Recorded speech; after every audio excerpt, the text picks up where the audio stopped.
اب میں عظمت صحابہ کے حوالے سے ایک اہم ترین عنوان ہے جو صحابہ کرام کی عظمت کے مختلف پہلو آپ کے سامنے اس خطاب میں کھل کر کے آئیں گے۔ میں جماعت کے نہایت ہی ممتاز فاضل عالم دین صوبائی جمعیت اہل حدیث کے نائب ناظم جامعہ رحمانیہ کاندیولی کے استاد تفسیر و حدیث میری مراد فضیلت الشیخ عبدالحکیم المدنی حفظہ اللہ و تولا سے ہے۔ آپ سے میں گزارش کرتا ہوں آپ تشریف لائیں اور عظمت صحابہ کے عنوان سے اپنا علمی خطاب سامعین کے سامنے پیش فرمائیں۔ فاضل گرامی حضرت مولانا عبدالحکیم صاحب مدنی حفظہ اللہ و تولا استاذ تفسیر و حدیث جامعہ رحمانیہ کاندیولی۔ السلام علیکم ورحمۃ اللہ وبرکاتہ۔ ان الحمد للہ نحمده ونستعینه ونستغفره ونعوذ باللہ من شرور انفسنا ومن سیئات اعمالنا من يهده الله فلا مضل له ومن يضلل فلا هادي له واشهد ان لا اله الا الله وحده لا شريك له واشهد ان محمدا عبده ورسوله اما بعد فان خير الحديث كتاب الله وخير الهدي هدي محمد صلى الله عليه وسلم وشر الأمور محدثاتها وكل محدثة بدعة وكل بدعة ضلالة وكل ضلالة في النار۔ قال الله تبارك وتعالى في كلامه المجيد أعوذ بالله من الشيطان الرجيم بسم الله الرحمن الرحيم السابقون الأولون من المهاجرين والأنصار والذين اتبعوهم بإحسان رضي الله عنهم ورضوا عنه وأعد لهم جنات تجري تحتها الأنهار خالدين فيها أبدا ذلك الفوز العظيم۔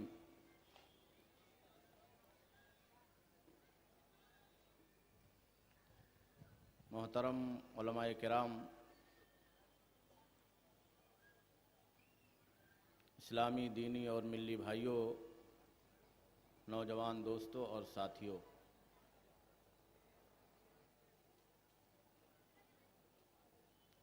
اللہ رب العالمین کا شکر اور احسان ہے کہ آج پیغام حق کانفرنس اور اس کی اس عظیم الشان مجلس میں ہم اور آپ حاضر ہیں۔ اللہ رب العالمین سے دعا ہے کہ اللہ رب العالمین ہماری اور آپ کی سب کی حاضری کو قبول فرمائے اور جو باتیں ہم اور آپ یہاں سنیں اسے سمجھنے اور اس پر عمل کرنے کی توفیق عطا فرمائے۔ میری گفتگو کا جو عنوان ہے وہ عظمت صحابہ کرام رضوان اللہ علیہم اجمعین ہے۔ یہ بات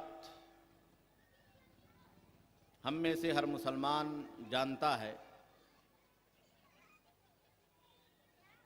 اور جاننا چاہیے، اس پر ایمان رکھنا چاہیے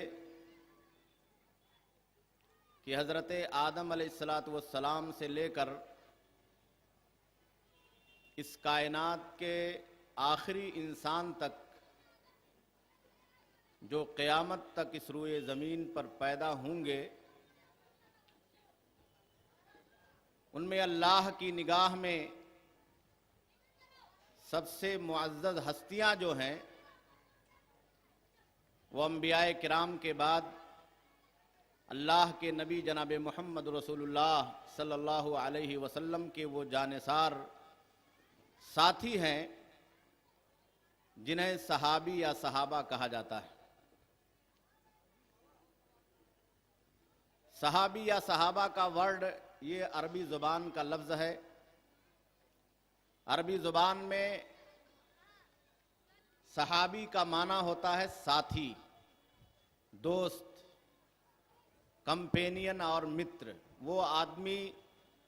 جو کسی کے ساتھ اس کی صحبت میں، اس کی سنگت میں اور اس کی مجلس میں زیادہ رہتا ہو، اس سے محبت رکھتا ہو، اور اس محبت کی وجہ سے اس کے لیے قربانی دینا گوارا کرتا ہو، اس کے لیے آمادگی اور تیاری کا اظہار کرتا ہو، انہیں صحابی کہا جاتا ہے یا صحابہ کہا جاتا ہے۔ اللہ کے نبی جناب محمد رسول اللہ صلی اللہ علیہ وسلم پر ایمان لانے والے ان لوگوں کی ٹیم جنہوں نے اللہ کے نبی جناب محمد رسول اللہ صلی اللہ علیہ وسلم کے چہرے انور کو دیکھا، دیکھنے کا شرف حاصل ہوا، اللہ کے نبی جناب محمد رسول اللہ صلی اللہ علیہ وسلم کی مجلسوں میں حاضری کا شرف حاصل ہوا، کائنات کے امام محمد رسول اللہ صلی اللہ علیہ وسلم سے ملاقات کا موقع نصیب ہوا، آپ سے گفتگو کرنے کا، سوال و جواب کرنے کا موقع نصیب ہوا، آپ کے پیچھے آپ کی امامت میں نمازوں کی ادائیگی کی اللہ کی طرف سے توفیق اور سعادت حاصل ہوئی، ایمان لائے، ایمان پر قائم رہے، نبی کے لیے اس کائنات میں اپنا سب کچھ لٹانا، سب کچھ قربان کر دینا گوارا کر لیا، اور اسی ایمان کے راستے پر چلتے چلتے چلتے اللہ رب العالمین نے خاتمہ بھی ایمان پر نصیب کیا۔ ایسے لوگوں کو، اس مبارک ٹیم کو اور ان مبارک ہستیوں کو جو اللہ کے نبی صلی اللہ علیہ وسلم کے ساتھ رہے، صحبتوں کا شرف حاصل ہوا، انہیں صحابہ کرام کے نام سے جانا اور پہچانا جاتا ہے۔ مشہور مورخ اور محدث حافظ ابن حجر علیہ الرحمت والرضوان نے لکھا ہے کہ صحابی کسے کہا جاتا ہے اور کسے کہا جا سکتا ہے۔ کہتے ہیں کہ من لقی النبی صلی اللہ علیہ وسلم مومنا بہ ومات علی ذلک، اللہ کے نبی پر ایمان لانے والے وہ لوگ جنہوں نے اللہ کے نبی سے ملاقات کی ہے اور ایمان کی حالت میں ان کی وفات ہوئی ہے، انہیں صحابی کہا جاتا ہے۔ بڑی پیاری بات ہے اور بڑی باریک بات ہے۔ حافظ ابن حجر رحمت اللہ نے اس میں دو باتوں کو بیان کرنے کی کوشش کی ہے۔ پہلی بات، صحابہ کرام میں بہت سارے لوگ ایسے تھے جنہوں نے اللہ کے نبی صلی اللہ علیہ وسلم سے ملاقات تو کی مگر آپ کا دیدار انہیں نصیب نہیں ہوا۔ حضرت عبداللہ ابن ام مکتوم رضی اللہ تعالیٰ عنہ جو نابینا تھے، دیکھنے سے معذور تھے، اللہ کے نبی سے ملاقات ہوئی لیکن دیکھنا نصیب نہیں ہوا۔ حافظ ابن حجر رحمت اللہ نے کہا کہ جنہوں نے ملاقات کی ہے، چاہے دیکھا ہو یا نہ دیکھا ہو، اندھے رہے ہوں، بینائی سے محروم رہے ہوں یا بینائی کی سعادت ملی ہو، وہ تمام کے تمام لوگ اگر اللہ کے نبی پر ایمان لائے ہیں تو صحابی۔ اور دوسری بات کا تذکرہ کیا ہے کہ جو لوگ اللہ کے نبی صلی اللہ علیہ وسلم پر ایمان لائے اور ایمان پر قائم رہے، خاتمہ بھی ایمان پر ہوا، تو وہی لوگ اللہ کے نبی جناب محمد رسول اللہ صلی اللہ علیہ وسلم کے صحابہ یا صحابی کہے جا سکتے ہیں۔ وہ لوگ جنہوں نے اللہ کے نبی کو دیکھا، اللہ کے نبی کی خدمت کی، اللہ کے نبی سے ملاقات کی، اللہ کے نبی کے لیے لڑائیاں لڑیں، آپ کی حمایتیں کی، آپ کے ساتھ کھڑے رہے، بہت ساری قربانیاں آپ کے لیے دیں، لیکن آپ پر ایمان نصیب نہیں ہوا، وہ صحابی نہیں کہے جا سکتے۔ اگرچہ وہ اللہ کے نبی کے ساتھ رہے، اللہ کے نبی کا ساتھ بھی نبھانے کی کوشش کی، مگر ایمان کی سعادت نہ ملنے کی وجہ سے وہ صحابی نہیں ہو سکتے، یہ شرف انہیں نہیں مل سکتا ہے۔ ان کی بدنصیبی ہے کہ نبی کا زمانہ پایا، نبی کا خانوادہ پایا، نبی کی سرزمین پر پیدا ہوئے، اپنی آنکھوں سے اللہ کے نبی صلی اللہ علیہ وسلم کی چہرے انور کو دیکھا، لیکن ایمان سے محروم رہے۔ تو صحابی ہونے کا یہ عظیم الشان مقام و مرتبہ انہیں نہیں مل سکا، اور اس سے بھی وہ دنیا کے اندر محروم کر دیے گئے۔ اور اسی طریقے سے وہ لوگ جنہوں نے اللہ کے نبی کو دیکھا، اللہ کے نبی کی صحبت میں رہے، اور ایمان بھی انہیں نصیب ہوا، ایمان بھی انہیں نصیب ہوا، اللہ کے نبی صلی اللہ علیہ وسلم کے ہاتھوں پر کلمہ پڑھا، مسلمان ہوئے، اللہ کے نبی صلی اللہ علیہ وسلم کے ساتھ آپ کی لڑائیوں میں شریک رہے، آپ سے علم کو حاصل کیا، نمازیں پڑھی، لیکن سوئے اتفاق وہ ایمان پر قائم نہ رہ سکے، مرتد ہو گئے، ایمان کا راستہ انہوں نے چھوڑ دیا، اور آخری وقت میں اللہ کے نبی جناب محمد رسول اللہ صلی اللہ علیہ وسلم اور اہل ایمان کا ساتھ چھوڑ کر کافر ہو گئے، نعوذ باللہ۔ تو اگرچہ وہ لوگ ایمان لائے، نبی کی صحبت پائی، لیکن خاتمہ ایمان پر نہ ہونے کی وجہ سے انہیں صحابی نہیں کہا جا سکتا ہے۔ صحابی کا مقام اور مرتبہ اور یہ عظیم الشان رتبہ انہیں نہیں دیا جا سکتا ہے۔ ایسے بہت سارے لوگ تھے جنہوں نے اللہ کے نبی صلی اللہ علیہ وسلم پر ایمان کو قبول کیا، کلمہ پڑھا، آپ کے ساتھ آپ کی زندگی میں رہے، لیکن بعد میں مرتد ہو گئے۔ حافظ ابن حجر رحمۃ اللہ علیہ نے اس بات کو واضح کر دیا ہے کہ وہ تمام لوگ جو ایمان کی حالت میں اللہ کے نبی صلی اللہ علیہ وسلم کے ساتھ رہے، ایمان کی حالت میں آپ سے ملاقات کی، اور ایمان پر ان کا خاتمہ ہوا، اور نبی کے لیے اس کائنات کے اندر قربانیاں پیش کی، تو وہی لوگ صحابی ہو سکتے ہیں۔ اور صحبت کا اور اس عظمت کا شرف صرف انہی لوگوں کو اس کائنات کے اندر مل سکتا۔ اسی لیے سورہ توبہ کی اس آیت کریمہ کے اندر اللہ رب العالمین نے بیان فرمایا کہ السابقون الاولون من المہاجرین والانصار والذین اتبعوہم بإحسان رضی اللہ عنہم ورضوا عنہ وَأَعَدَّ لَهُمْ جَنَّاتٍ تَجْرِي تَحْتَهَا الْأَنْهَارُ خَالِدِينَ فِيهَا أَبَدًا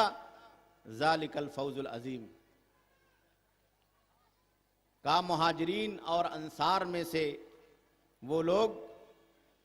جو ایمان کی طرف سبقت لے جانے والے، پہلی ٹیم جنہوں نے اللہ کے نبی صلی اللہ علیہ وسلم پر ایمان کو قبول کیا، جب آپ کی بات سننے کے لیے کوئی تیار نہیں تھا، پہلی ٹیم جنہوں نے اللہ کے نبی جناب محمد رسول اللہ صلی اللہ علیہ وسلم پر ایمان کی وجہ سے اپنا گھر بار چھوڑا، ہجرت کا راستہ اختیار کیا۔ لوگ اپنا گھر بار چھوڑنے کے لیے آمادہ نہیں تھے، دین کے لیے قربانی دینے کے لیے تیار نہیں تھے۔ وہ لوگ جنہوں نے اپنا گھر بار چھوڑنے والوں کو اپنے گھر کے اندر پناہ دی، اپنے گھر کے سائے میں انہیں آرام کے ساتھ سونے کے لیے جگہ اور وطن میسر کیا، اپنی جائیداد اور اپنی پراپرٹی میں ان کو حصے دار بنانے کے لیے پیشکش کی۔ کہا یہ ٹیم والذین اتبعوہم بإحسان، اور ان کے پیچھے آنے والے وہ تمام لوگ جنہوں نے اسی راہ ہدایت کو اور اسی قربانی کے ڈگر کو اختیار کیا۔ مکہ کے وہ تمام اسلام لانے والے، مدینہ کے وہ تمام اسلام قبول کرنے والے، ستائے ہوئے، مارے ہوئے، مظلومین اور مقہورین، اللہ کے نبی جناب محمد رسول اللہ صلی اللہ علیہ وسلم پر ایمان قبول کرنے والے یہ تمام لوگ جنہوں نے نبی کی صحبت کا شرف حاصل کیا، اللہ رب العالمین نے کہا کہ اعد اللہ لہم جنات تجری تحتها الانہار خالدین فیہا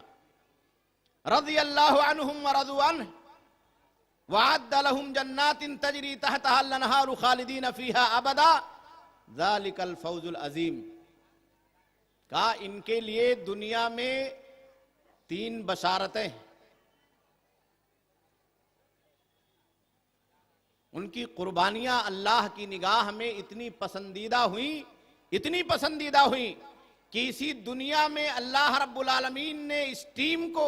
اللہ کے نبی کے صحابہ کرام کو اور ان مقدس ہستیوں کو 3 بشارتیں سنائی۔ بشارت اگر کسی کو اللہ کی طرف سے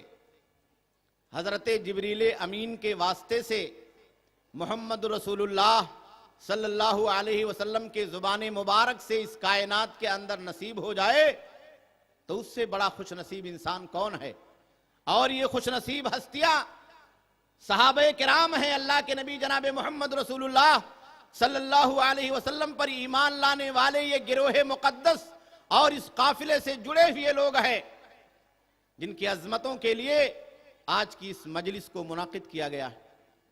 میرے بھائیوں، میرے دوستو، اللہ رب العالمین نے کہا کہ پہلا انعام، پہلی بشارت ان لوگوں کے لیے ہے کہ رضی اللہ عنہم ورضوا عنہ، اللہ اعلان کرتا ہے کہ اللہ ان سے اس کائنات میں راضی ہو گیا اور یہ لوگ بھی اپنے رب سے، اللہ رب العالمین سے راضی ہو چکے۔ رضوان من اللہ، اللہ کی طرف سے رضامندی کی سند اس کائنات میں اگر حضرت آدم علیہ السلام سے لے کر کائنات کے آخری نبی جناب محمد رسول اللہ صلی اللہ علیہ وسلم تک اور قیامت کی صبح تک آنے والے تمام لوگوں میں اگر کسی کو حاصل ہوئی ہے تو یہی لوگ ہیں جنہیں صحابہ کرام کہا جاتا ہے۔ یہ اللہ سے راضی ہو گئے اور اللہ ان سے راضی ہو گیا۔ کیسے یہ اللہ سے راضی ہو گئے؟ آپ دیکھیے، حضرت ابو بکر صدیق رضی اللہ تعالیٰ عنہ اور حضرت عمر فاروق رضی اللہ تعالیٰ عنہ، اللہ کے نبی نے ایک بار اعلان کیا مسلمانوں کو، مکہ کے کمزوروں کو اور ایمان قبول کرنے والے ستائے ہوئے مظلوموں کو پیسے کی ضرورت تھی، مال کی ضرورت تھی، نصرت کی اور اعانت کی اور مدد کی ضرورت تھی۔ ہمیشہ اس کام میں حضرت ابو بکر صدیق رضی اللہ تعالیٰ عنہ پہل کرتے تھے، حضرت عمر فاروق رضی اللہ تعالیٰ عنہ پیچھے رہ جاتے تھے۔ اللہ کے نبی کا آرڈر ہوا، لوگ اپنا مال لا کر کے اللہ کے نبی کے قدموں میں ڈالنے لگے۔ حضرت عمر فاروق رضی اللہ تعالیٰ عنہ کے دل میں خیال آیا کہ آج میں حضرت ابو بکر سے بڑھ کر کے راہ خدا میں ان مسلمانوں کے لیے قربانی پیش کروں گا اور ان مظلوموں کی نصرت اور حمایت کے لیے اپنی مدد اللہ کے نبی صلی اللہ علیہ وسلم کے قدموں میں ڈالوں گا۔ اپنی کل جائیداد کا آدھا حصہ اللہ کے نبی جناب محمد رسول اللہ صلی اللہ علیہ وسلم کی بارگاہ رسالت میں آپ کے قدموں میں لا کر کے ڈال دیا۔ حضرت ابو بکر صدیق رضی اللہ تعالیٰ عنہ آئے، اللہ کے نبی جناب محمد رسول اللہ صلی اللہ علیہ وسلم کے قدموں میں اپنا اثاثہ حضرت عمر فاروق کے بعد ابو بکر صدیق نے پیش کیا۔ کائنات کے امام نے پوچھا، عمر کیا چھوڑ کر کے آئے ہو؟ عمر فاروق نے کہا، اللہ کے نبی آدھا اپنے لیے، گھر والوں کے لیے چھوڑ کے آیا ہوں اور جائیداد کا آدھا حصہ آپ کے قدموں میں پیش کر دیا۔ کہا ابو بکر صدیق کیا چھوڑ کر کے آئے ہو؟ کہا اللہ کے نبی صلی اللہ علیہ وسلم کچھ چھوڑ کر کے نہیں آیا ہوں، سب کچھ لے کر کے آپ کی خدمت میں، آپ کے قدموں میں حاضر ہوا ہوں اور آپ کی بارگاہ رسالت میں پیش کر دیا ہے۔ اللہ کی رضا کو اور نبی کی رضا کو گھر میں چھوڑ کر کے آیا ہوں۔ کہا رضی اللہ عنہم ورضوا عنہ، یہ اللہ سے راضی ہو گئے تو ان کی رضامندی کے بدلے میں اللہ نے آسمان سے اعلان کیا کہ عرش کا رب العالمین بھی تم سے راضی ہو گیا۔ اللہ کیسے ان سے راضی ہوا؟ اللہ ان سے کیسے راضی ہوا؟ میرے بھائیوں، میرے دوستو، ایک بہت بڑی بحث احادیث مبارکہ میں مختلف ابواب میں صحابہ کرام سے اللہ کی رضامندی کے عنوان پر اللہ کے نبی صلی اللہ علیہ وسلم نے مختلف واقعات بیان کیے. جس نے قربانی دی اللہ ان سے راضی ہو گیا, اللہ کی رضامندی ان کے لیے اس کائنات کے اندر اتر گئی. اب دیکھیے اللہ کی رضامندی ان کے لیے اس دنیا کے اندر کیسے آئی, کیسے اللہ راضی ہوا. اللہ کے نبی جناب محمد رسول اللہ صلی اللہ علیہ وسلم کے سامنے ایک غزوہ درپیش.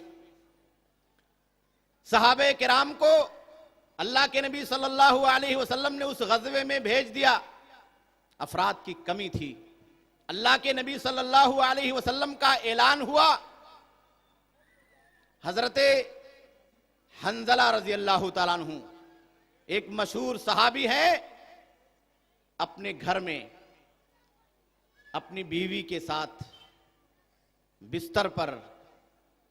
لیٹے ہوئے, شریعت کے دائرے میں حضرت حنظلہ رضی اللہ تعالیٰ عنہ اس کائنات میں اپنے گھر میں رہتے ہوئے اپنی زندگی اور اللہ کے اس حدود سے فائدہ اٹھا رہے ہیں جو نکاح اور شادی کے ذریعے سے اللہ نے مقرر کیا. نبی کا اعلان ہوتا ہے, حضرت حنظلہ رضی اللہ تعالیٰ عنہ اپنا بستر چھوڑ کر کے, اپنے بیوی اور اپنے بچوں کو چھوڑ کر کے اللہ کے نبی کی آواز پر لبیک کہتے ہوئے غزوے کے اندر حاضر ہو جاتے. بدن میں نجاست لگی ہوئی ہے, نبی کا آرڈر ہو چکا ہے, غسل کرنے کا موقع نہیں ہے, سمے نہیں ہے, وقت نہیں ہے کہ غسل کریں یا نبی کے حکموں کا پالن کریں. نکل گئے, میدان کارزار میں پہنچ گئے. حضرت حنظلہ رضی اللہ تعالیٰ عنہ کام آ گئے, شہادت نصیب ہو گئی, کافروں کے ہاتھوں شہید کر دیے گئے. کسی کو پتہ نہیں ہے سوائے اس کائنات کے احکم الحاکمین کے کہ نبی کا یہ جانثار, نبی کی صحبتوں میں نبی کی باتوں پر قربانی پیش کرنے والا اور آواز پر لبیک کہنے والا حنظلہ حالت نجاست میں ہے, ناپاکی میں. کسی کو معلوم نہیں. اللہ کیسے راضی ہوتا ہے.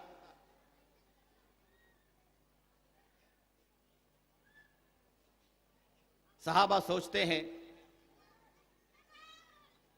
انہیں دفن کر دیا جائے, ان کی آخری منزل تک پہنچا دیا جائے, غسل کی ضرورت نہیں ہے, شہید ہیں. اللہ حضرت حنظلہ رضی اللہ تعالیٰ عنہ سے اور اسی طریقے سے تمام صحابہ کرام سے رضامندی کا اعلان کرتا ہے. اتنا خوش ہوتا ہے, اس عمل سے اتنا خوش ہوتا ہے کہ آسمان سے اللہ رب العالمین حضرت حنظلہ رضی اللہ تعالیٰ عنہ کو غسل دینے کے لیے اس روئے زمین پر فرشتوں کو نازل کرتا ہے. فرشتے آتے ہیں, حضرت حنظلہ رضی اللہ تعالیٰ عنہ کو اپنی گود میں اٹھاتے ہیں اور یکے بعد دیگرے حضرت حنظلہ رضی اللہ تعالیٰ عنہ کو غسل دیتے, انہیں نہلاتے ہیں, پاک کرتے ہیں. اللہ کا آرڈر ہے کہ میرا بندہ حالت نجاست میں ہے, دنیا کے لوگوں کو معلوم نہیں ہے, کائنات کے امام کو معلوم نہیں ہے, گھر والوں کو معلوم نہیں ہے, صحابہ کرام کو, ساتھیوں کو معلوم نہیں ہے. اللہ کی رضامندی اس کائنات میں صحابہ کرام کے لیے اتری. فرشتوں کو اللہ رب العالمین نے اسی دنیا میں روئے زمین پر مدد کے لیے, غسل دینے کے لیے, ان کی حفاظت کے لیے, ان کی حمایت کے لیے اور انہیں اس کائنات میں اللہ کی طرف سے سربلندی کا انعام سنانے کے لیے نازل کیا اور بھیجا. حضرت حنظلہ رضی اللہ تعالیٰ عنہ کو فرشتوں نے غسل دیا, اللہ راضی ہو گیا. ایسی بہت ساری ہستیاں ہیں. حضرت بلال حبشی رضی اللہ تعالیٰ عنہ دیکھنے میں اور سوچنے میں ایسا لگتا ہے کہ مدینہ کے صحابہ کرام کے گھروں میں غلامی کرنے والا, اللہ کے نبی جناب محمد رسول اللہ صلی اللہ علیہ وسلم کے گھر کی چاکری کرنے والا اور مسجد نبوی میں کھڑے ہو کر کے اذان دینے والا اور اذان کی ذمہ داری نبھانے والا کوئی بہت چھوٹا معمولی قسم کا آدمی ہوگا. حبشہ سے آیا ہوا کالا کلوٹا انسان ہے، اس کی لوگوں کے نگاہ میں کوئی قدر و قیمت نہیں ہے، لیکن اللہ کیسے ان سے راضی ہوتا ہے۔ صحیح بخاری کی روایت ہے، اللہ کے نبی جناب محمد رسول اللہ صلی اللہ علیہ وسلم بیان فرماتے ہیں، معراج میں اللہ کے نبی صلی اللہ علیہ وسلم گئے، جنت میں حضرت جبریل امین نے آپ کو گھمایا، سیر کروائی۔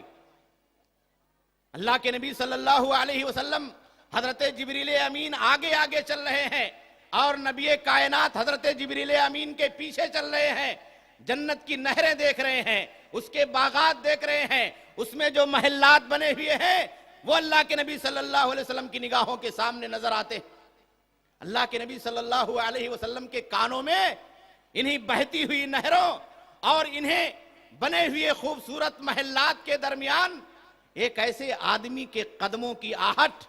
اور اس کے جوتوں کی چاپ سنائی دیتی ہے کہ اللہ کے نبی صلی اللہ علیہ وسلم جبریل امین کو روکنے کے لیے مجبور ہو جاتے۔ کہا جبریل امین ٹھہرو، یہ آواز جو میرے کانوں سے ٹکرا رہی ہے، ایسا لگتا ہے کہ یہ آواز میں اپنے گھر کے سامنے، میں مسجد نبوی کے اندر، میں مدینہ کی گلیوں کے اندر سن رہا ہوں، یہ تو میرے کسی ساتھی کے چلنے کی آواز کے مشابہ محسوس ہو رہی ہے۔ بھلا بتاؤ یہ کس کی آواز ہے جو مجھے جنت میں سنائی دے رہی ہے؟ جبریل امین نے کہا کائنات کے امام، یہ آپ کے مؤذن حضرت بلال حبشی رضی اللہ تعالیٰ عنہ کے جوتوں کی چاپ ہے اور ان کے قدموں کی آہٹ ہے جسے آپ جنت کے اندر سن رہے ہیں۔ بلال حبشی دنیا میں موجود ہیں، مدینہ کے اندر زندہ ہیں، اور ان کے قدموں کی آہٹ کائنات کا امام جنت کے اندر سن رہا ہے۔ قدموں کی چاپ اور اس کی سر اللہ کے نبی جناب محمد رسول اللہ صلی اللہ علیہ وسلم کے کانوں میں جنت میں ٹکرا رہی۔ رضی اللہ عنہم ورضوان، اللہ راضی ہو گیا اور یہ اللہ سے راضی ہو گئے۔ اسی دنیا کے اندر اللہ نے سب کچھ دے دیا، کچھ باقی نہیں ہے۔ دوسری سرٹیفکیٹ جو اللہ رب العالمین نے دی کہ وَعَدَّ لَهُمْ جَنَّاتٍ تَجْرِي تَحْتَهَا الْأَنْهَارُ خَالِدِينَ فِيهَا أَبَدًا، کہا اللہ نے ان کے لیے جنت تیار کر رکھا، سجا رکھا۔ کہے جنت جو مسلمانوں کے لیے، اہل ایمان کے لیے اللہ نے بنی ہے اور اپنے نیک بندوں کے لیے، مومنوں کے لیے اللہ نے تیار کر رکھا ہے، اس کے سب سے پہلے حقدار انبیاء کرام کے بعد اللہ کے نبی جناب محمد رسول اللہ صلی اللہ علیہ وسلم کے صحابہ کرام ہوں گے۔ اللہ نے اسے سجا کر کے تیار کر کے رکھا ہے، خالدین فیہا ابدا، یہ ہمیشہ ہمیشہ اس کے اندر رہیں گے۔ ہم سنتے ہیں، تاریخ میں پڑھتے ہیں کہ صحابہ کرام میں 10 ایسے صحابہ ہیں جنہیں اس روئے زمین پر اللہ کے نبی جناب محمد رسول اللہ صلی اللہ علیہ وسلم نے جنتی ہونے کی بشارت دی تھی۔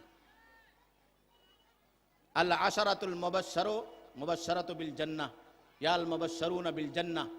وہ 10 صحابہ کرام جن کو اسی دنیا میں جنتی ہونے کی اللہ کی طرف سے اللہ کے نبی جناب محمد رسول اللہ صلی اللہ علیہ وسلم نے بشارت دی تھی۔ میرے بھائیوں، میرے دوستو، سورہ توبہ کی آیت کریمہ بتا رہی ہے کہ یہ 10 نہیں ہیں،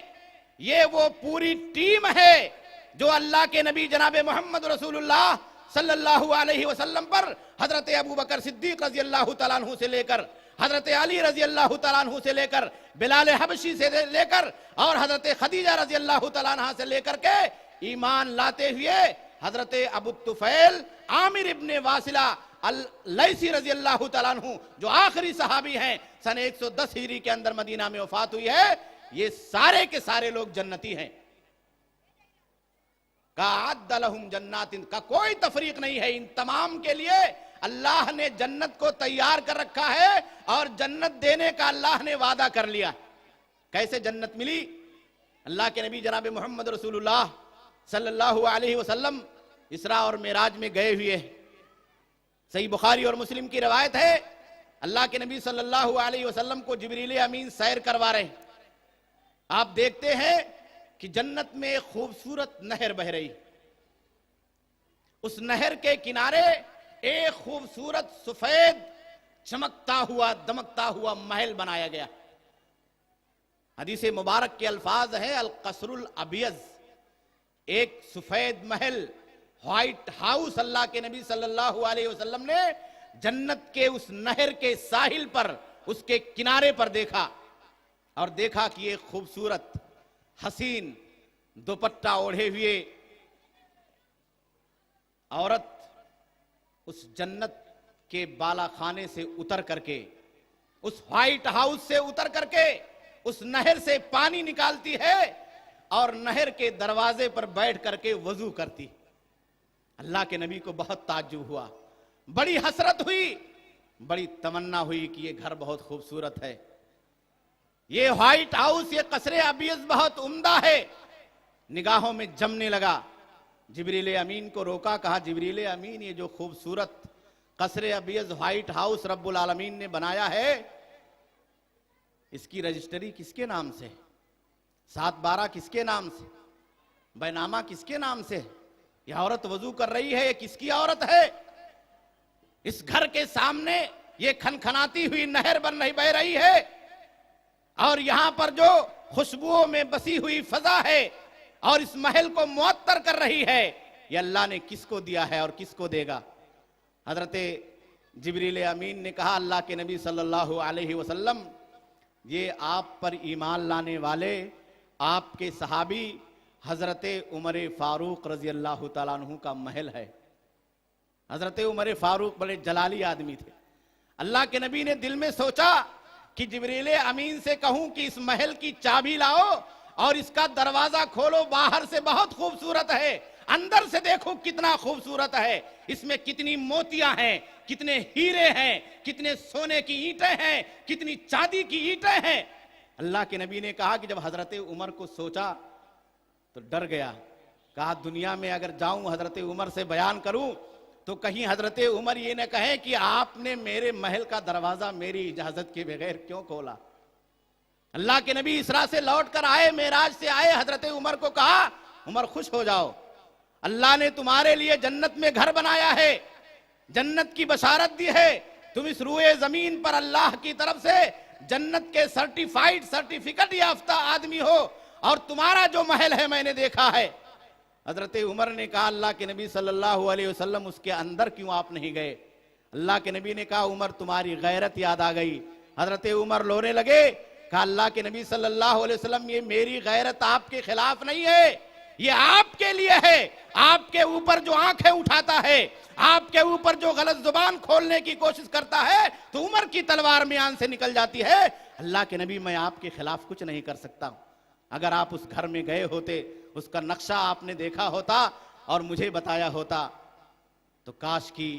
مجھے جنت کا وہ نظارہ اسی دنیا کے اندر محسوس ہوتا، مگر اللہ کو بہتر معلوم، کچھ باتیں اللہ نے جنت میں دینے کے لیے جو وعدہ کیا ہے اس کے لیے چھپا رکھا ہے۔ تو اللہ نے جنت کا وعدہ کیا ہے۔ اللہ کے نبی صلی اللہ علیہ وسلم کے صحابہ کرام نبی کی مجلس میں رہتے تھے، بسا اوقات اللہ کے نبی صلی اللہ علیہ وسلم مسجد نبوی میں اپنی مجلس سے نکل کر کے اچانک کہیں چلے جاتے تھے، حجرے میں چلے گئے، کسی ضرورت کے لیے اللہ کے نبی صلی اللہ علیہ وسلم کسی باغ میں چلے گئے، 2 5 10 منٹ کا لمحہ نہیں گزرتا تھا، صحابہ کرام کی آنکھیں نبی کو دیکھنے کے لیے بےتاب ہو جاتی تھی۔ 5 منٹ کی جدائی نبی کا غم اور نبی کی مجلس کو چھوڑنے کا غم صحابہ کرام کو برداشت نہیں ہوتا تھا۔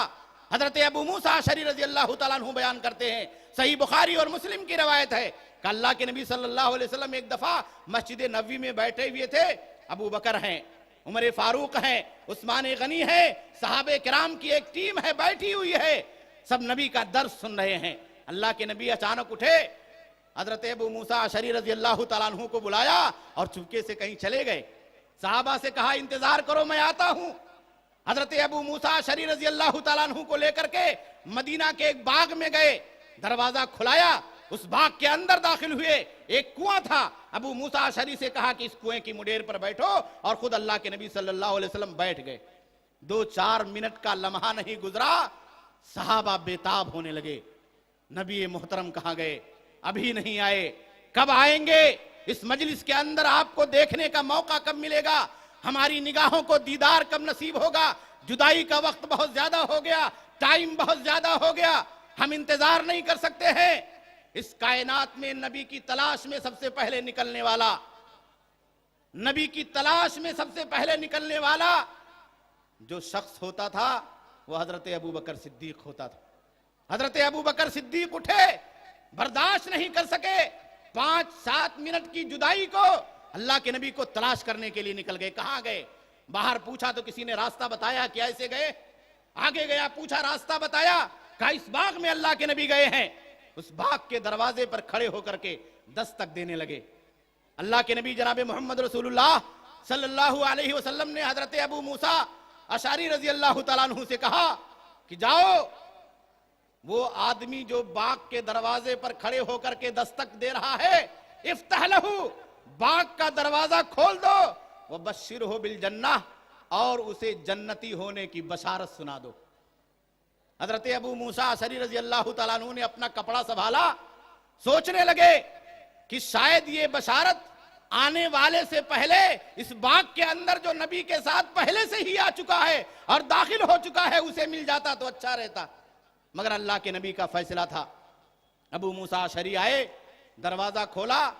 دیکھا دروازے پر حضرت ابو بکر صدیق رضی اللہ تعالیٰ عنہ حاضر ہیں. کہا ابو بکر خوش ہو جاؤ, اندر آنے کی اجازت مل گئی ہے, اور صرف اجازت نہیں ملی ہے,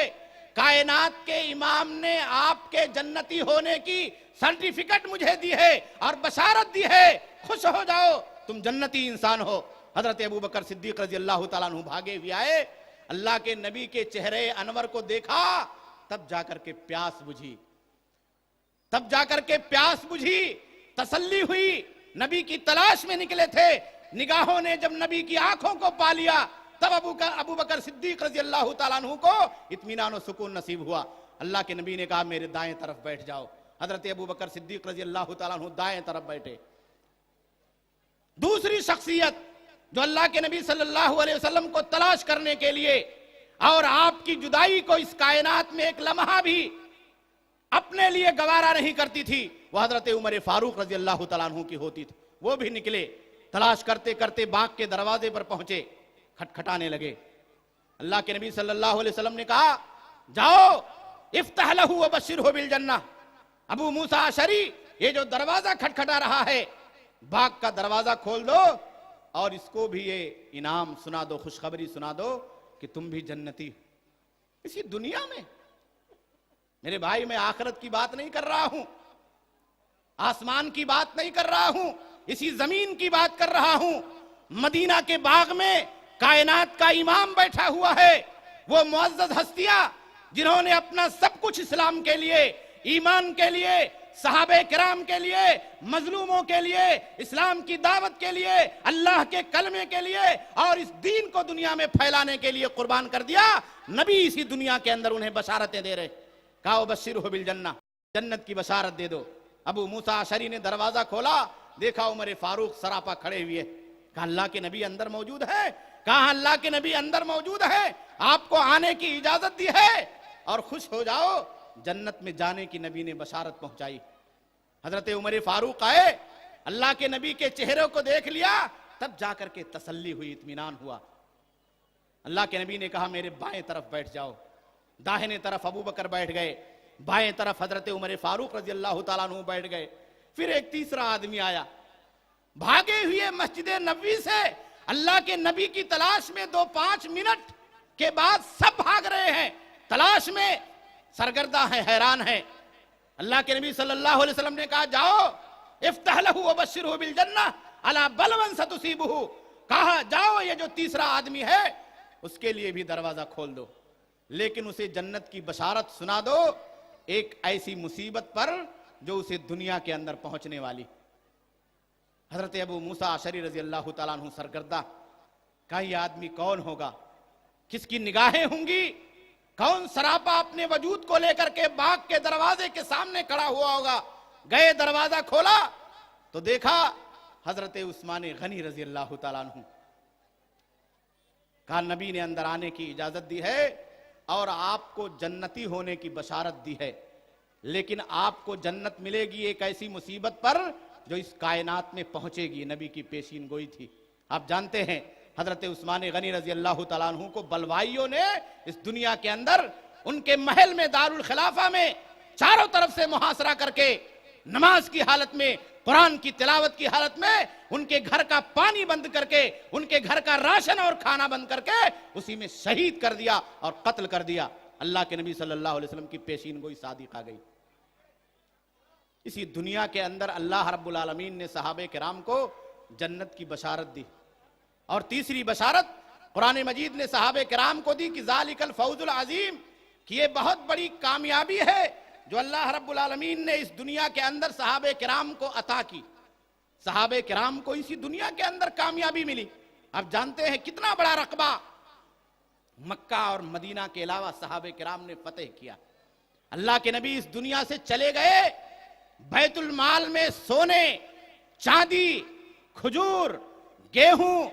جو، غلے، ساری چیزیں مملکت کے کونے کونے سے اکٹھا کر کے لائی جاتی تھی، اور ایک مضبوط مالی بجٹ اور ایک مضبوط طاقت اللہ رب العالمین نے صحابہ کرام کو اس کائنات کے اندر عطا کی۔ ایران فتح ہو گیا، روم فتح ہو گیا، مصر فتح ہو گیا، بغداد فتح ہو گیا، شام کے علاقے فتح ہو گئے، اور ہمارے اور آپ کے اس ملک ہندوستان کے سرحدی علاقوں پر صحابہ کرام کے قافلوں نے اپنے قدموں کو اتار دیا اور اسلام کی دعوت کو لے کر کے یہاں پہنچ گئے۔ ذالک الفوز العظیم، یہ بہت بڑی کامیابی تھی جو صحابہ کرام کو اللہ رب العالمین نے اسلامی دعوت کو پہنچانے اور اس کے حوالے سے اسی کائنات کے اندر اللہ رب العالمین نے عطا کی تھی۔ ایک دفعہ اللہ کے نبی جناب محمد رسول اللہ صلی اللہ علیہ وسلم نے صحابہ کرام کے درمیان بیان فرمایا، کہا کہ اللہ رب العالمین نے جنت میں 8 دروازے بنا رکھے، جنت کے 8 دروازے۔ ایک دروازہ روزے داروں کے لیے اللہ رب العالمین نے خاص کر رکھا ہے، جسے باب الریان کہا جاتا ہے۔ تو حضرت ابو بکر صدیق رضی اللہ تعالیٰ عنہ نے پوچھا کہ اللہ کے نبی صلی اللہ علیہ وسلم، کیا کوئی ایسا آدمی ہے جو جنت کے ان 8 دروازوں سے داخل ہونے کا مستحق ہوگا؟ اللہ کے نبی جناب محمد رسول اللہ صلی اللہ علیہ وسلم نے حضرت ابو بکر صدیق رضی اللہ تعالیٰ عنہ سے کہا کہ مجھے امید ہے کہ یہ تم ہوگے۔ کتنی بڑی کامیابی ہے جو اللہ رب العالمین نے اس دنیا کے اندر عطا کی اور آخرت میں اللہ رب العالمین عطا کرے گا۔ کتنی بڑی منزلیں ہیں جو اللہ رب العالمین نے صحابہ کرام کے لیے، اہل ایمان کے لیے، اور مصیبتیں اور پریشانیاں جھیلنے والے اللہ کے نبی صلی اللہ علیہ وسلم کی اس ٹیم کے لیے اسی دنیا کے اندر تیار کر رکھا۔ میرے بھائیوں، میرے دوستو، قرآن جس کی معتبریت کی شہادت دے دے اور جسے سند دے دے، اسے دنیا کے لوگوں سے سند لینے کی ضرورت نہیں ہے۔ اور یہ سند جن لوگوں نے لیا ہے اور جن کو قرآن حکیم نے دیا ہے، وہ یہی حضرات صحابہ کرام ہیں جو اللہ کے نبی جناب محمد رسول اللہ صلی اللہ علیہ وسلم پر اپنا سب کچھ قربان کرنے والے تھے، اور اللہ کے نبی کے لیے اپنا سب کچھ اس کائنات کے اندر لٹانے والے تھے۔ آپ قرآن پڑھیں تو قرآن نے صحابہ کرام کے بارے میں 5 شہادتیں دی ہیں۔ 5 شہادتیں صحابہ کرام کے بارے میں قرآن نے دی ہیں۔ پہلی شہادت قرآن نے صحابہ کرام کے بارے میں دی ہے کہ اولئک ہم الراشدون، کہ یہ لوگ ہدایت کے راستے پر ہیں۔ دوسری شہادت قرآن مجید نے دی ہے اولئک ہم الصادقون، یہ لوگ دنیا کے سب سے سچے لوگ ہیں۔ تیسری شہادت قرآن مجید نے دی ہے اہل التقوی، یہ دنیا کے لوگوں میں سب سے زیادہ اللہ سے ڈرنے والے اور سب سے متقی لوگ ہیں۔ اور چوتھی شہادت قرآن مجید نے دی ہے اولئک ہم المؤمنون حقا، کہ حقیقی معنوں میں اس کائنات میں اگر ایمان کی سند کسی کو دی جا سکتی ہے تو یہی صحابہ کرام کی جماعت ہے اور یہی مقدس ہستیاں ہیں۔ اور 5ویں سرٹیفکیٹ جو اللہ رب العالمین نے دی ہے کہ اگر بحیثیت انسان نبی کے علاوہ کوئی معصوم نہیں ہوتا ہے، اگر بحیثیت انسان صحابہ سے اس کائنات میں کچھ بشری غلطیاں ہوئی ہیں، بشری تقاضوں کے ناطے صحابہ کرام سے بھول چوک ہوئی ہے، تو دنیا کا کوئی آدمی ان کے بشری تقاضوں کو اس کائنات کے اندر کھیل کا ذریعہ نہ بنائے، تنقیص کا ذریعہ نہ بنائے، تبرہ بازی کا ذریعہ نہ بنائے، صحابہ کرام پر تہمت تراشی کا ذریعہ نہ بنائے، الزام تراشی کا ذریعہ نہ بنائے۔ اللہ رب العالمین نے کہا کہ اللہ نے ان کی توبہ کو قبول کر لیا ہے اور ان کے گناہوں کو معاف کر دیا ہے۔ یہ 5 شہادت قرآن مجید نے دی ہے۔ میرے بھائیوں، میرے دوستو، آج افسوس کے ساتھ مجھے کہنا پڑتا ہے، صحابہ کرام کے عظمت کے حوالے سے آج ہماری صفوں میں مسلمانوں کے درمیان بہت سارے لوگ ایسے ہیں نعوذ باللہ جو صحابہ کرام کی عظمتوں پر اپنی انگلیاں اٹھانے کی جسارت کرتے۔ انہیں سوچنا چاہیے کہ اگر وہ اپنی انگلیاں صحابہ کرام کے خلاف اٹھا رہے ہیں تو ان جنتی لوگوں کے خلاف اٹھانے کی جسارت کر رہے ہیں جس کی سرٹیفکیٹ اللہ رب العالمین نے دی، قرآن نے دی ہے۔ وہ ان لوگوں کے خلاف اپنی انگلیاں اٹھا رہے ہیں جو اللہ کے نبی جناب محمد رسول اللہ صلی اللہ علیہ وسلم کی صحبتوں میں، آپ کی مجلسوں کے اندر شریک تھے اور جن کی نگاہوں نے نبی کے چہرے انور کا دیدار کیا۔ قرآن جس کی گواہی دے دے اس سے بڑھ کر کے کوئی گواہی نہیں ہو سکتی۔ اسی لیے میرے بھائیوں، میرے دوستو، آپ تاریخ پڑھیں گے تو تاریخ کے اندر صحابہ کرام میں وہ معزز ہستیاں آپ کو نظر آئیں گی جن کے سلسلے میں اللہ کے نبی جناب محمد رسول اللہ صلی اللہ علیہ وسلم نے اسی دنیا کے اندر انعام اور اللہ کے وعدے کو پانے کی بشارت سنائی ہے۔ بدر کی لڑائی ہو رہی ہے، 313 کی تعداد میں صحابہ کرام شریک ہیں۔ بدر کا معرکہ ختم ہو جاتا ہے، اللہ کے نبی جناب محمد رسول اللہ صلی اللہ علیہ وسلم اللہ کی رضامندی کا اعلان کرتے ہیں ان تمام صحابہ کرام کے لیے جو نبی کے ساتھ اس معرکے کے اندر شریک تھے۔ اللہ کا اعلان ہوتا ہے، اللہ کے نبی جناب محمد رسول اللہ صلی اللہ علیہ وسلم پڑھ کر کے سناتے ہیں، اعملوا ما شئتم فقد غفرت لکم۔ کہا اے بدری صحابیوں، تمہارا مقام اور مرتبہ اتنا بلند ہے کہ اللہ نے تمہارے بارے میں اعلان کیا ہے کہ اب اس کے بعد دنیا میں جو چاہو کرو، اللہ نے تمہارے گناہوں کو اس کائنات میں بخش دیا۔ صلح حدیبیہ کے اندر اللہ کے نبی کے ساتھ کٹنے اور مرنے کے لیے، اپنی جان کو قربان کرنے کے لیے صحابہ کرام حاضر تھے۔ جب صلح حدیبیہ اور اس درخت کے نیچے اللہ کے نبی کے ہاتھوں پر لوگوں نے بیعت کر لیا اور واپس ہونے لگے اپنے جان اور مال کی قربانی کا وعدہ دے کر کے اور نبی کے ہاتھوں پر بیعت کر کے، تو اللہ کی طرف سے اسی کائنات کے اندر نبی کی زبان مبارک انعام کا اعلان ہوا۔ اللہ کے نبی صلی اللہ علیہ وسلم نے کہا کہ وہ لوگ جنہوں نے آج میرے ہاتھوں پر ہاتھ رکھ کر کے اسلام کی خاطر اور ایمان کی خاطر اپنا سب کچھ قربان کرنے کے لیے اس درخت کے نیچے بیٹھ کر کے حدیبیہ کے مقام پر بیعت کی ہے، جاؤ، رب کا اعلان ہے، قیامت کے دن ان لوگوں کو جہنم کی آگ نہیں چھو سکتی ہے، جہنم کی آگ ان لوگوں کو نہیں چھو سکتی ہے، جہنم کی آگ ان لوگوں کو نہیں چھو سکتی۔ یہ وہ صحابہ کرام تھے جو صلح حدیبیہ میں اللہ کے نبی جناب محمد رسول اللہ صلی اللہ علیہ وسلم کے ساتھ شریک تھے۔ ایسے ایسے صحابہ کرام ہیں، اللہ کے نبی نے کہا کہ ہماری اس ٹیم میں اللہ کے اتنے نیک بندے ہیں، اتنی بزرگ ہستیاں ہیں، اتنے پہنچے ہوئے اللہ کی بارگاہ میں، اتنا بلند مقام اور مرتبہ رکھنے والے ہیں کہ اگر وہ اس دنیا میں کسی کام کو پورا کرنے کے لیے اور پورا ہونے کے لیے اللہ کے اوپر بھی قسم کھا لے،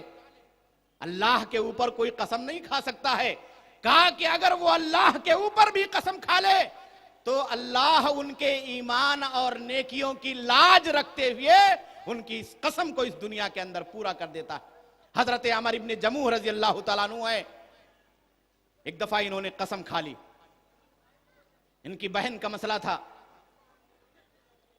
دیت کی بات آ گئی، قصاص کی بات آ گئی، ایک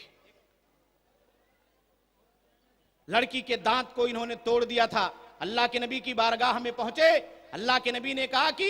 دانت کے بدلے میں دانت کو توڑا جائے گا۔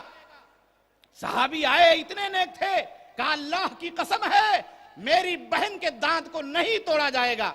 اللہ کے نبی جناب محمد رسول اللہ صلی اللہ علیہ وسلم کو بھی حیا آ گئی، صحیح بخاری کی روایت ہے،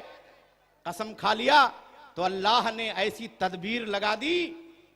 کہ جس کے دانت کو توڑا گیا تھا اس کے ورثہ دیت لینے پر راضی ہو گئے اور ان لوگوں نے معاف کر دیا تو اللہ کے نبی جناب محمد رسول اللہ صلی اللہ علیہ وسلم نے کہا کہ میرے صحابی کی نیکیوں کی اللہ نے لاج رکھ لی، اور اس ٹیم میں، اس جماعت میں ایسے نیک لوگ ہیں کہ اگر اللہ کے اوپر بھی قسم کھا لے لا ابرہو، تو اللہ بھی ان کی قسم کو ان کے نیکیوں کی لاج رکھتے ہوئے پوری کر دیتا۔ میرے بھائیوں، عظمت صحابہ کی داستان بہت طویل ہے، صحابہ کی قربانیوں کی داستان بہت طویل ہے، ان کے بلند مقام و مرتبے کی داستان بہت طویل ہے۔ اس دنیا کے اندر بھی نبی کے بعد وہ ہمارے سردار تھے، اور مرنے کے بعد، قیامت قائم ہونے کے بعد، جنت کے اندر، آخرت کے اندر بھی وہ ہمارے سردار ہوں گے۔ اللہ کے نبی جناب محمد رسول اللہ صلی اللہ علیہ وسلم نے کہا کہ جنتی لوگوں کی سرداری اللہ رب العالمین میرے دو صحابی، میرے نواسے حضرت حسن اور حسین کو عطا کرے گا، سیدہ شباب اہل الجنہ۔ یہ جنتی جوانوں کے اللہ رب العالمین کے فضل و توفیق سے جنت کے اندر سردار بنائے جائیں گے۔ حضرت فاطمہ رضی اللہ تعالیٰ عنہ کے بارے میں کہا کہ سیدۃ نساء اہل الجنہ، میری بیٹی فاطمہ قیامت کے دن جو صحابیہ ہے، میرے اوپر ایمان رکھتی ہے، میرے چہرے انور کا دیدار کیا ہے، میرے ہاتھوں پر بیعت کیا ہے، میرے لیے اپنا سب کچھ قربان کیا ہے، اللہ رب العالمین قیامت کے دن جنتی عورتوں کا میری بیٹی کو سردار بنائے گا۔ میرے بھائیوں، میرے دوستو، اللہ کے نبی جناب محمد رسول اللہ صلی اللہ علیہ وسلم کے صحابہ اور صحابیات میں ایسی ہستیاں بھی تھیں کہ اس دنیا میں اللہ رب العالمین کی طرف سے حضرت جبریل امین رب العالمین کا سلام لے کر کے اس کائنات میں آتے تھے۔ اللہ رب العالمین عرش اعظم سے ان ہستیوں کے لیے اور اللہ کے نبی پر ایمان لانے والے ان نیکوکار بندوں اور بندیوں کے لیے اسی دنیا میں اپنا سلام نازل کیا کرتا تھا۔ حضرت خدیجہ رضی اللہ تعالیٰ عنہ کو کون نہیں جانتا، اما عائشہ رضی اللہ تعالیٰ عنہ کو کون نہیں جانتا۔ میں کون سی باتیں عظمتوں کی داستان کے حوالے سے آپ کے سامنے پیش کروں۔ الغرض، اللہ کے نبی جناب محمد رسول اللہ صلی اللہ علیہ وسلم نے اسی لیے امت کے تمام لوگوں کو مخاطب کرتے ہوئے کہا کہ میں اپنے پیچھے اس دنیا کے اندر میرے صحابہ کو اور ان کی عظمتوں کو چھوڑ کر کے جا رہا ہوں۔ امت کے لوگوں، صحابہ کرام کی عظمتوں کو سمجھنا اور اپنی زندگی میں کبھی ان کی تنقیس مت کرنا، انہیں گالیاں مت دینا، ان کے اوپر تہمتیں مت لگانا۔ کہا لا تسبوا صحابی، کہا میرے صحابہ کو کبھی گالی گلوچ مت دینا، برا بھلا بد مت کہنا۔ اللہ کی قسم کھا کر کے اللہ کے نبی نے کہا کہ اللہ کی قسم ہے، لو انفق احدکم مثل احد ذهبا ما بلغ مد احدهم ولا نصیفہ، کہا ان کا مقام و مرتبہ اتنا بڑا ہے، ان کی عظمتیں اتنی بلند ہے کہ اگر تم میں سے کوئی آدمی 12 کلومیٹر لمبے احد پہاڑ کے برابر سونا ایک بڑے پہاڑ کی شکل میں اللہ کے راستے میں خیرات اور صدقہ کر دے، تو اللہ کی قسم ہے، یہ آسمان گواہ ہے، یہ روئے زمین شہادت دیتی ہے صحابہ کرام کی نیکیوں کی، کہ انہوں نے ایک مد بھی، ایک دانہ بھی اللہ کے راستے میں خرچ کیا ہے تو اس کے برابر بھی نہیں پہنچ سکتا۔ اتنا بڑا مقام اللہ کے نبی جناب محمد رسول اللہ صلی اللہ علیہ وسلم نے دیا۔ اسی لیے حضرت عبداللہ ابن عباس رضی اللہ تعالیٰ عنہ نے کہا تھا، اور اسی حدیث پر میں اپنی بات کو ختم کرتا ہوں، حضرت عبداللہ ابن عباس رضی اللہ تعالیٰ عنہ نے صحابہ کرام اور تابعین اعظام اور مسلمانوں کے بیچ میں اعلان کیا تھا، کہا لمقام احدکم ساعتا مع رسول اللہ صلی اللہ علیہ وسلم خیر من عمر احدکم، کہا صحابہ میں سے کسی ایک آدمی کا اللہ کے نبی صلی اللہ علیہ وسلم کے ساتھ ایک سیکنڈ کے لیے بھی رہنا، کہا ایک سیکنڈ کا لمحہ صحابہ کرام کی زندگی کا ہماری اور آپ کی پوری زندگی سے بہتر ہے، کیونکہ ہم نے پوری زندگی نیکیوں میں گزاری لیکن نبی کی صحبت اور نبی کے چہرے انور کا دیدار نہیں نصیب ہوا، اور انہوں نے پوری زندگی نبی کے ساتھ نیکیوں میں گزاری اور ان کو نبی کی صحبت اور ان کے چہرے انور کا، آپ سے ملاقات کا شرف حاصل ہوا۔ اور یہی فرق ہے اللہ کے نبی سے ملاقات کا، آپ کے چہرے انور کو دیکھنے کا، آپ کے روئے زیبا کو دیکھ کر کے اپنے ایمان کو تازہ کرنے کا، کہ اللہ رب العالمین نے اس دنیا کے اندر جنت کی بشارت دی۔ اس لیے میرے بھائیوں، میرے دوستو، ہمیں اور آپ کو چاہیے کہ ہم اپنی تاریخ سے جڑیں، صحابہ کرام کی عظمتوں کی داستان سے اپنی زندگیوں کو جوڑنے کی کوشش کریں. ان کا عقیدہ کیسا تھا, ان کی عبادت کیسی تھی, ان کا منہج کیسا تھا, ان کی اطاعت کیسی تھی, ان کی زندگی کیسی تھی, ان کا لین دین کیسا تھا, ان کا کردار کیسا تھا, گھر کے اندر وہ کیسے رہتے تھے, سماج میں کیسے رہتے تھے, مسجد کے مصلے پر کیسے رہتے تھے, دن کے اجالے میں زندگی کیسے گزرتی تھی, رات کی تاریکیوں کے اندر وہ کس طریقے سے اللہ رب العالمین کے لیے کھڑے رہتے تھے اور شب بیداری کیا کرتے تھے. یہ ہمیں اور آپ کو پڑھنے کی اور سمجھنے کی ضرورت ہے. اللہ رب العالمین سے دعا ہے کہ اللہ رب العالمین ہمیں اور آپ کو صحابہ کرام کی عظمتوں کو سمجھنے اور اسے پڑھنے کی توفیق عطا فرمائے, اور صحابہ کرام کی زندگیوں کو اپنی زندگی میں داخل کرنے کی توفیق عطا فرمائے. اللہ رب العالمین صحابہ کرام کی قربانیوں کو اس کائنات کے اندر جو اسلام کے لیے انہوں نے پیش کیا ہے, اللہ رب العالمین تو انہیں قبول فرما اور ان کے درجات کو جنت کے اندر اللہ رب العالمین بلند فرما. ربنا تقبل منا انك انت السميع العليم وتب علينا انك انت التواب الرحيم. وصلى الله على نبينا محمد وعلى اله وصحبه اجمعين. والسلام علیکم ورحمۃ اللہ وبرکاتہ.